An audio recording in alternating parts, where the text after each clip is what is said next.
1 week నుండి room లో తప్ప ఎక్కడికి వెళ్ళింది లేదు మామ. చాలా బోరింగ్ గా ఉందని నేను నా రూమ్మేట్ బయటకు వెళ్దామని అయితే డిసైడ్ అయ్యాను. ఇప్పుడు వెళ్ళే ఏరియా మాత్రం నాకు యూకే వచ్చాక చాలా ఫేవరెట్ అయిపోయింది ఈ ప్లేస్ అయితే. ఈ ఏరియా వచ్చేసి లిమ్ అనే ఒక ఊర్లో అయితే ఉంది. ఇష్టమైతే ఈ ప్లేస్ కి వచ్చినప్పుడు అయితే లాంగ్ వీడియో అయితే చేశాను, మన ఛానల్ లో ఉంటుంది వెళ్ళి చూసేయండి. మనం వెళ్తున్నాం కదా అని బయట తినడానికి కొన్ని అయితే స్నాక్స్ అయితే తెచ్చుకున్నాం. స్నాక్స్ అంటే స్వీట్ కార్న్ తో చేసిన వడలు, అందులోని ఈ వర్షంలో బాబా సూపర్ అన్నమాట.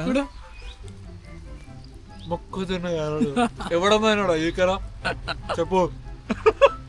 ఏలే లొకేషన్స్ అంటే విలేజెస్ కి అలానే ఫార్మింగ్ జరిగే ప్లేసెస్ కి అక్కడికే వెళ్ళిపోవాలి మామ. చాలా అంటే చాలా బాగుంటాయి. ఈ మధ్యన 8 అయినా 9 అయినా సరే చీకటి అయితే పడట్లేదు, ఫుల్ వెళ్తుంటుంది. ఉండగా 10 కి 11 కి 12 కి కూడా చీకటి పడదంట. చూద్దాము అప్పుడు ఎలా ఉంటుందో మరి. నేను ఇండియాలో ఉండగా ఎంత లేట్ గా పడుకున్నా లేదంటే ఎంత ఎర్లీగా పడుకున్నా సరే మహా అయితే 10 AM నుంచి ఎక్కువసేపు అయితే పడుకునేవాడిని కాదు. యూకే వచ్చాక మాత్రం ఏప్రిల్ మంత్ నుండి అయితే మాత్రం చాలా లేట్ అవుతుంది మామ లేవడానికి. ఎంత ఎర్లీగా పడుకున్నా సరే ఎంత లేట్ గా పడుకున్నా సరే నేనైతే దగ్గరగా 1 PM అయితే అవుతుంది లేచేసరికి. క్లైమేట్ చేంజ్ వల్ల దేని వల్ల అయితే మాత్రం నాకు తెలియట్లేదు. మీలో ఎవరైనా యూకే వాళ్ళు ఉంటే మాత్రం కింద కామెంట్ చేయండి మీకు కూడా ఇలాగ ఉంటాయి. టైమింగ్స్ అయితే మాత్రం ఖచ్చితంగా చేంజ్ చేయాలి, లేదంటే చాలా దెబ్బడిపోతారు. మరి వీడియోకి అయితే లైక్ చేసేయండి అండ్ నెక్స్ట్ వీడియోలో అయితే కలుద్దాం. ఉంటాను, బాయ్.